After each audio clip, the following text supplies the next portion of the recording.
What a pleasure to be involved with the Lost Words project. My two spells are Adder and Bluebell. Adder was commissioned by Francesca Turner, Bluebell with the generous support of Elizabeth and David Finch. I want to thank them, the Elektra Choir and Morna, for involving me in this. My absolute first choice was Bluebell because of the beauty of the words, all these long, long vowels with no consonants at the end, so that I was able to create something that really concentrates on the beauty of the voice. Adder, on the other hand, is very fun because of all the consonants, all the hisses, all the sibilant sounds that one associates with snakes.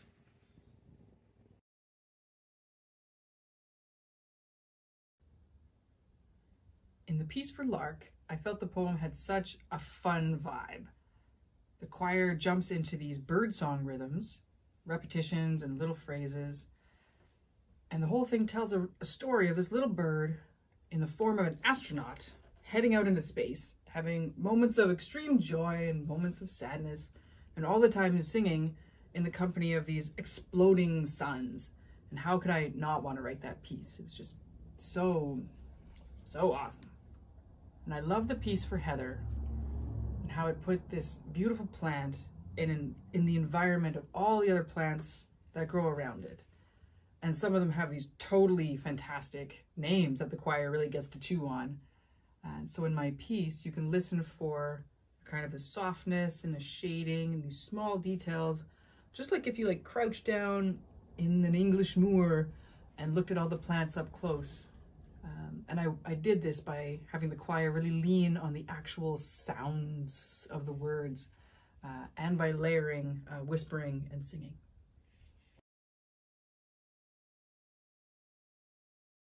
I grew up right underneath a big old double oak tree, so I'm intimately familiar with acorns, the sounds they make when they fall from a great height, the pain they can induce when they hit you on the head, and the squirrels that live in our trees and feed off of the acorns. When it came to writing music for the spell acorn in the Lost Words, I was thinking about acorns as a tiny, very dense, magical object that when you plant it in the ground can eventually turn into something as big as our oak trees. So in terms of how I approach this musically, the tempo starts slow, the range starts low, the music starts simple, and it gets gradually bigger and faster and accumulates energy as it goes until it turns into something quite epic. Magpies are one of my favorite birds, even though most of my life I haven't gotten to live with them. I live in Ontario where we don't have any, but for a few years I lived in Edmonton, and the magpies that would come and join me in the backyard in the summer kind of felt like my friends.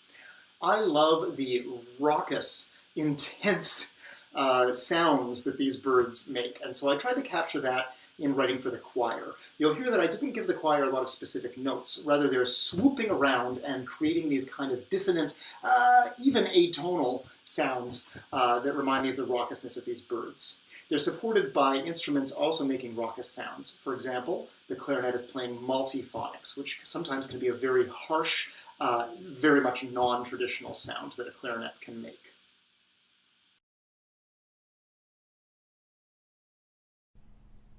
When I first read The Lost Words, I was immediately drawn to Heron and how beautifully it captured the majesty, tranquility, and power of this beautiful bird. The poem itself is also quite clever in its use of wordplay, alliteration, and rhythm, which was a lot of fun to play with musically. When listening to this work, you'll hear three distinct sections: The Hunt of the Heron, Serene Stillness, and Heron's Flight. Although Ivy is one of the shorter spells in this collection, I was drawn in by its very playful tone and the way it personifies Ivy itself. You'll hear this come across in the music, in interweaving lines in the accompaniment, glissandi in the choir, and how the music as a whole moves up and up and up right to the end of the work.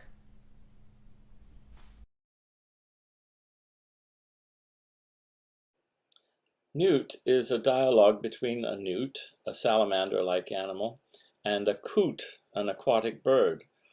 Both animals have peculiar ways of moving. which the music attempts to portray. Because the coot has lobed rather than webbed feet, it has to paddle very hard to get anywhere. And you'll hear the violin and cello playing lots of effortful 16th notes in imitation of that. Newts have 4 flat limbs and a long, broad tail, so they swim quite well. But on land, they tend to move in a rather herky-jerky fashion, with moments of wild flailing alternating with total motionlessness. I chose the piccolo and bass clarinet to depict that. Starlings are very gregarious birds, and they congregate in flocks called murmurations, which sometimes contain upwards of 1 million individuals. The way these large flocks sound when they're chattering and chirping away, and the way they move when a huge cloud of them is flying through the sky, were the 2 elements that inspired my setting of the starling spell.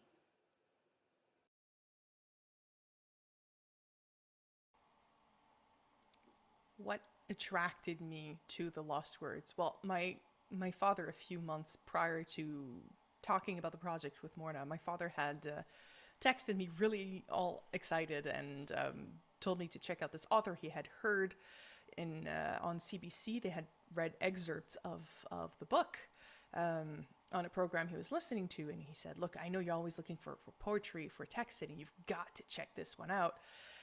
And sure enough, I bought a couple of copies, one for myself, one for one of my lyricists, saying, look, this is a really cool style. I'm not saying I want you to write in this style, but I know you're going to enjoy it. I know your kids are going to enjoy it. This is a great book. And then, lo and behold, a few months later, I sit down with Morna and she says, I have a project. Do you know the Lost Words? And I go, oh, the Lost Words! So I was sold as soon as she said it. Specifically, I wanted to work with any of the little energetic poetries because I just like writing really energetic, upbeat stuff. So the Kingfisher was kind of a no-brainer. There's a lot of wordplay with the texture of Kingfisher, Zingfisher kind of stuff that's going on in there. It gives me the opportunity to create fun, energetic little textures. And it's got enough variety in the piece that we can slow down towards the end, kind of getting the Greek mythology name kind of dignified version of the Kingfisher, but he's a fast little bugger, so we got to finish with a bit of speed there. So that's my jam right there.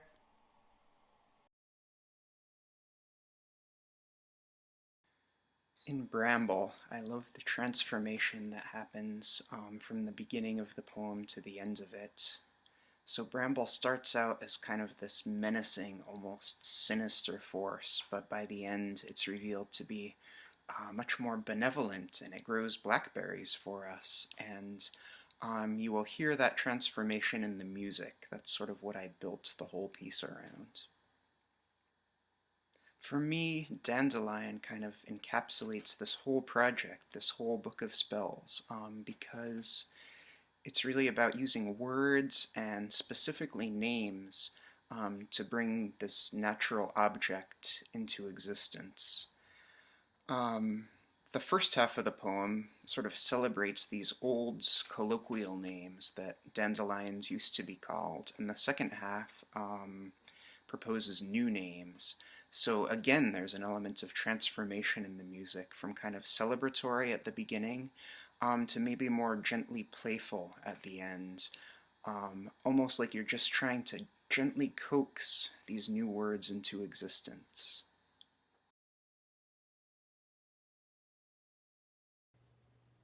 It has been both a pleasure and an honor to be involved in Elektra's Lost Words project.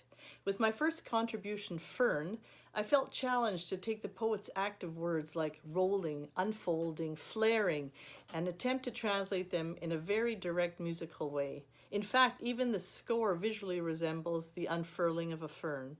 You'll first hear and see a flautist and violinist tightly weaving microtonally around the note F. Yes, an F, a very obvious starting pitch for our fern, as they initiate the development of this very short work.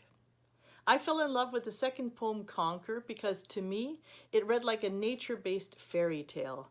The young reader asks a cabinet maker, the king, and an engineer whether they are able to construct a conker.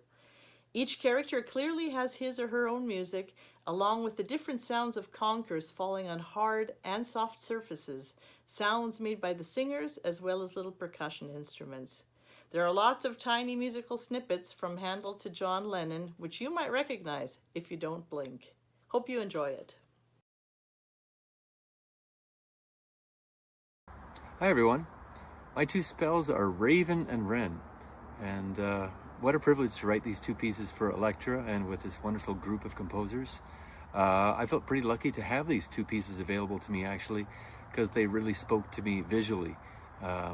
Raven, of course, for me is always inexorably linked to Edgar Allan Poe and somewhat to Hitchcock, and as a former film composer, I just love the visual element. I can imagine these scrapey talons and the squawk of this bird, and you'll see that the cello is really taking the part of the raven in that particular piece. In my second piece, Wren, I was lucky to find a brilliant video on YouTube of two wrens in flight, sort of chasing each other through the forest, and you'll notice that in my piece, which concludes the entire work, that the raven and wren are portrayed by the flute and the clarinet, also chasing each other throughout the composition. I hope you enjoy Raven and Wren.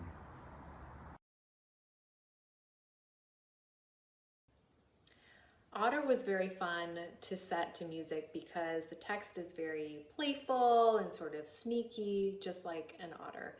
And I orchestrated it for bass clarinet and log drum. And the log drum has sort of a woodsy, percussive feel to it, which I think adds to the atmosphere of the piece.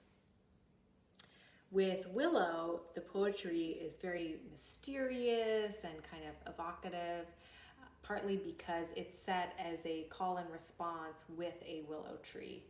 And I found it very sort of romantic and like I said, mysterious to set because of that.